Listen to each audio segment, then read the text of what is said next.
मैं आपका दोस्त सोनू अजीज और आप देख रहे हो यस यस बहुजन।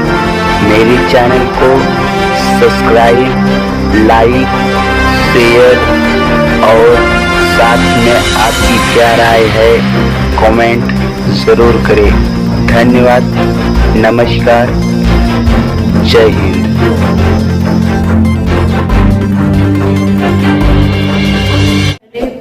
शांति यादव जी की पुस्तक मिली।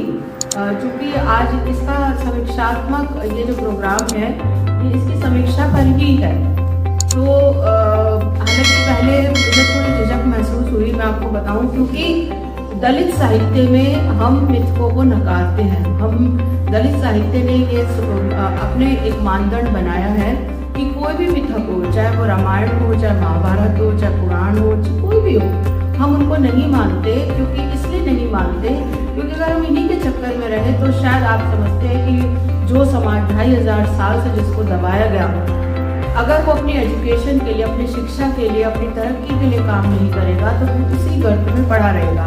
और यही सोच समझ करके बाबा साहब ने जब 22 प्रतिज्ञाएं बनाई थी तो उसमें उन्होंने ये भी रखा था कि हम जो है ना इस तरह से किसी को इनके चक्रों में नहीं पड़ेंगे। और इसका परिणाम भी दिखा हमें। परिणाम ये दिखा कि आज आप देख ही रहे हैं कि मैं स्वयं दलित समाज से हूँ, पढ़ लिख करके एक पोस्ट पर पहुंचे, हमारे साथी सब ऐसे ही हैं, तो अगर वो तो उन्होंने अपनी मंजिलें पाई हैं। लेकिन फिर भी मैं ये कहूँगी कि अगर मान लीजिए जैसे कि अभी पिछले दिनों मैंने देखा कि स्त्री अधिकारों पे बहुत बात हो रही थी, बहुत बातें हुई, और पिछला जो एक दौर है, मुझे लगता है 10 साल, पिछले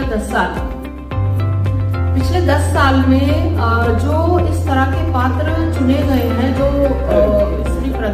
जिन स्त्रियों के प्रति, और दूसरा जिन स्त्रियों के प्रति थोड़ा आकर्षण था कि उनका जीवन कैसे होगा।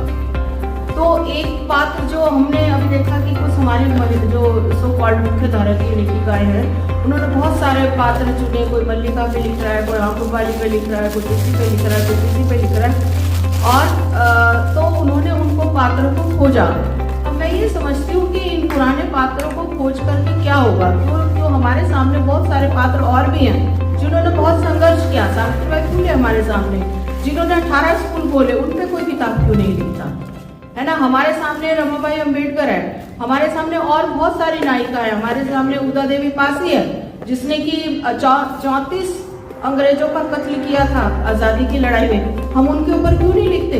या हमारे पास जो है झलकारी बाई है, जो लक्ष्मीबाई तो चली गई थी, वो महल में रह करके उन्होंने लड़ाई की, हम उनको क्यों नहीं चुनते हैं। हमारी निगाह पात्रों पे ही क्यों जाती है, पुराने चीजों पर। शायद इसका कारण ये है कि हम जो है अभी हम अपने आप को अतीत से निकाल नहीं पा रहे। हमारी दृष्टि अतीत की तरफ ही जा रही है और हम भविष्य की तरफ नहीं देख रहे हैं। और अगर देखेंगे कि पूरी एक परंपरा है जिसमें औरतों ने बड़े विद्रोह किया है, बहुत ज्यादा लड़ाई की है। आप देख सकते हैं फूलन देवी ने किस तरीके से अपना जो है वो अपने ऊपर हुए अन्याय का बदला लिया।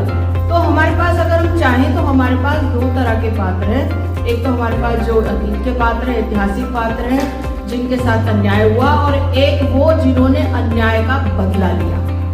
2 तरह के पात्र। तो आज वो थी महाराष्ट्र में 18वीं शताब्दी में किताब लिखी गई थी ताराबाई शिंदे की स्त्री पुरुष तुलना, और वो ताराबाई शिंदे ने जो 40 पेज की किताब लिखी, बड़ी क्रांतिकारी किताब है। उसमें उन्होंने सारे जो भी हमारे ऐतिहासिक और जो भी हमारे पौराणिक पात्र हैं उनको उन्होंने कटघरे में लेकर के सवाल किए हैं कि तुम कैसे भगवान हो, तुमने अपने पिता की भी हत्या की, अपनी पत्नी को भी छोड़ दिया, किस तरह से तुमने किया।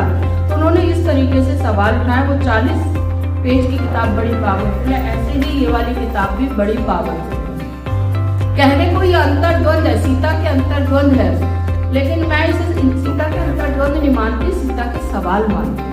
और बार बार वो खड़े होकर मुझे सवाल करती है कि एक औरत के लिए जितना जो अन्याय हुआ, जिसको मर्यादा पुरुषोत्तम बोलते हैं, राजा राम बोलते हैं, जिसको हम कहते हैं कि वो दीन दुखियों के सहारे होते, वो क्यों शंभू की हत्या कर देते सिर्फ एक ब्राह्मण के कहने से। क्या ये विश्वसनीय है कि वो ब्राह्मण चीखता चिल्लाता है कि भाई एक शूद्र के तपस्या करने से एक ब्राह्मण का पुत्र मर गया, तो क्या ये किसी बात क्या क्या षड्यंत्र था, तो वो शंभू की हत्या कर देते हैं।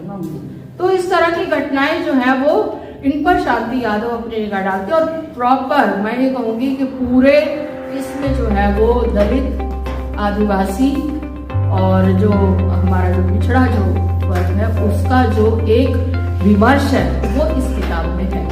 और इसलिए किताब जो है वो बेशक ये पौराणिक पात्र रामचरितमानस का पात्र उठाया लिख रहा है, तो जरूर यही कहेंगे शूद्र गवार ढोल पशु नारी ये सब ताड़न के अधिकारी वो औरतों को रखेंगे, क्योंकि वो खुद प्रताड़ित है। तो खुद प्रताड़ित किस बात से? उन्हें औरतों की प्रतिभा से बहुत प्रॉब्लम है, सीता से उन्हें बड़ी प्रॉब्लम है, इसलिए वो सीता का जिक्र भी नहीं करते, है ना। उत्तर रामायण में कभी बात नहीं होती। एक जो है वो इस किताब में बात उत्तर, जब मैंने आपकी किताब पढ़ी तो फिर मैंने और थोड़ा सा और जा करके ढूंढा, तो हम कभी भी उत्तर रामचरित्र को पाठ नहीं कराते, हम बाल कांड और ये सब पाठ कराते हैं, लेकिन हम उत्तर रामचरित्र का कभी भी, आप देखोगे जब मानस पाठ होता है तो उसमें उत्तर रामचरित्र को कभी भी नहीं पढ़ते। क्यों नहीं पढ़ते? क्योंकि उसमें लव और कुश बहुत सारे सवाल अपने फादर से यानी राम से करते हैं, अपने बाप से बहुत सारे सवाल करते हैं। वो सीता के लिए सवाल उठाते हैं कि आपने हमारी माँ को क्यों छोड़ा, कैसे छोड़ा, वो बहुत ज्यादा सवाल उठाते हैं। इसलिए आपसे ध्यान होगा, लोग रामचरितमानस का पाठ कराएंगे, लेकिन उत्तर रामचरितमानस में जो लव कुश कांड है उसका पाठ कभी नहीं कराते, क्योंकि मेरा मानना ये है कि जैसे ही हम कुछ सवाल उठाने लगते हैं तो जो जिनकी एक मंशा है कि जो वैल्यू वो हमें देना चाहते हैं, जो हमें बताना चाहते हैं कि बहुत भाई प्रेमी है, बहुत ज्यादा एकनिष्ठ पत्नी प्रेमी है, ये है, लेकिन वो जो है वो एक अच्छा पिता नहीं है।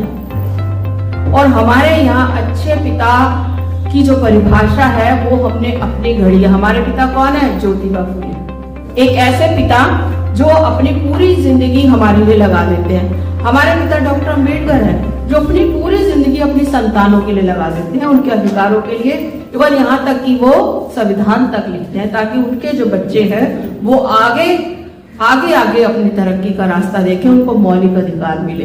तो ये पिता की जो दृष्टिकोण है, अब हमारे सामने ये है, मैं आपसे फिर यही कहूंगी कि हमारे सामने यही सवाल है कि हम किन पात्रों को चुने।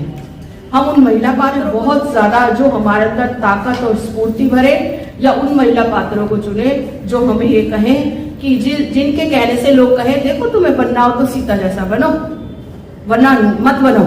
उसने कितने दुख सहे फिर भी अपने पति के खिलाफ में बोली। तो ये हमें देखना है कि हमें कैसा बनना है। तो हमारी बारी इसमें है। तो हमारी, अगर मुझसे कोई कहेगा कि तुम्हें कैसा बनना है, तो मैं कहूंगी सावित्रीबाई फुले जैसा बनो, फूलन देवी जैसा बनो, झलकारी बाई जैसा बनो, है ना, वीरांगना उदा देवी पास फूलो झानो, जो जिन्होंने हथियार लेके तीर कमान लेकर के आदिवासी इलाकों में लड़ाई लड़ी, वैसी बनो।